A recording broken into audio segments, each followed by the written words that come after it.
Without further ado, I want to hand over to Tim. Do you want to introduce yourself?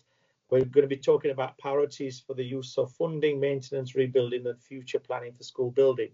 So nice and easy topic there, Tim. Good morning. Can you hear me?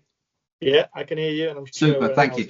Good morning, friends and colleagues. I would like to thank the organisers first of all for the invitation and the platform. Whilst much of this morning's discussion will centre around policy, future initiatives, flagship projects, and generally be top down, I want to basically be here to provide a voice for those of us who are working on the ground and maybe provide some insight to what those conditions are like. Slide 2, please.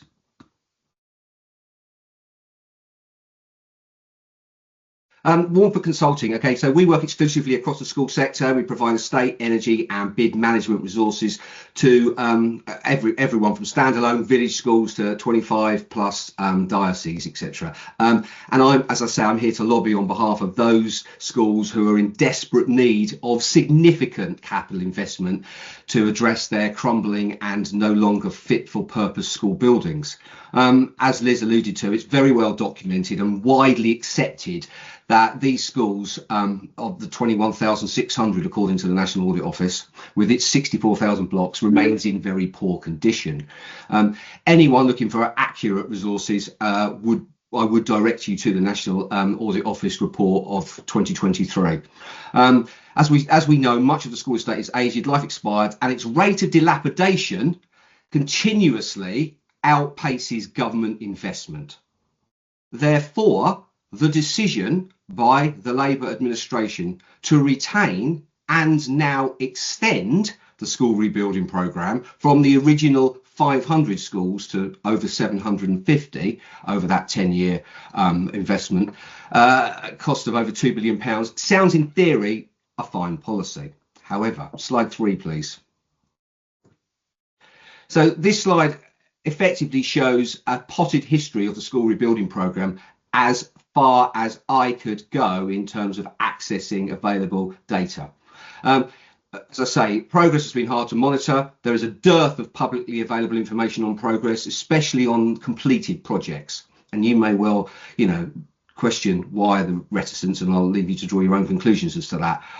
I know that we alluded earlier on again to potential first tier contractor appetite, and this was certainly evident at the outbreak of the RAC crisis, because there simply wasn't sufficient first tier contractors to be able to deliver the large volume number of RAC projects, and therefore certain schools were invited to, with DfE support, to self-deliver.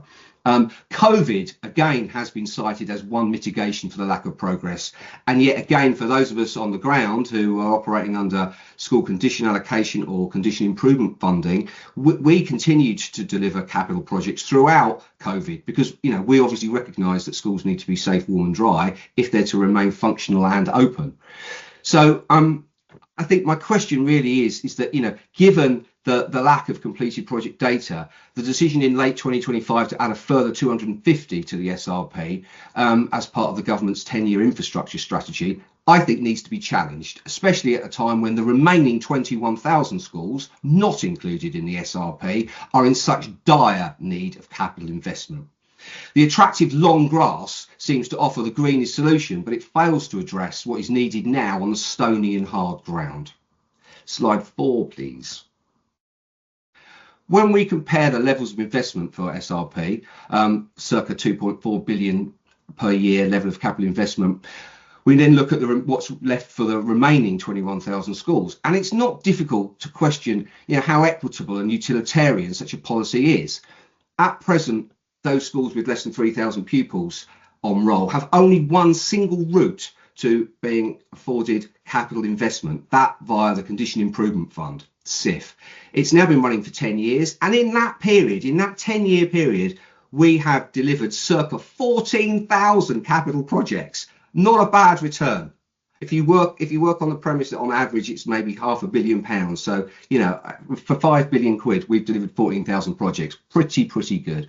This keeps all of the schools safe, warm and dry. However, the number of applications per year outstrip effectively the allocation, the pot, by about 3 to 1.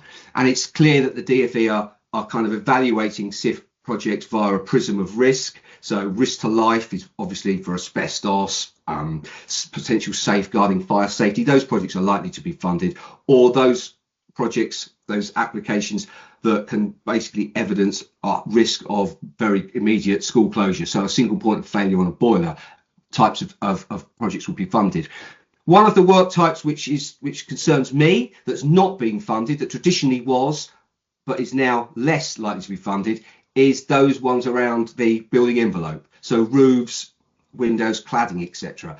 And that for me poses a question in terms of our wider policy in terms of decarbonisation. Therefore, the idea that when we undertake options appraisals to look at perhaps renewables such as air source heat pumps, we are very reluctant to do so in a building which doesn't have a thermally insulated envelope, because given the spark gap, given the fact that electricity is 3 times the cost of gas, to electrify the estate, unfortunately our clients would then have excessively high heating bills. There might be some carbon savings, but not that they could necessarily afford. So the point here is that for all of those schools that are unsuccessful with their SIF bids, the only route to capital funding, there is no philanthropic saviour. There's no white knight coming.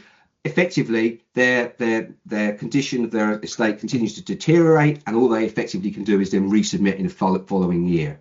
So one obvious explanation as to why the SIF pot has remained largely static over a 10-year period is because funding is being directed into SRP.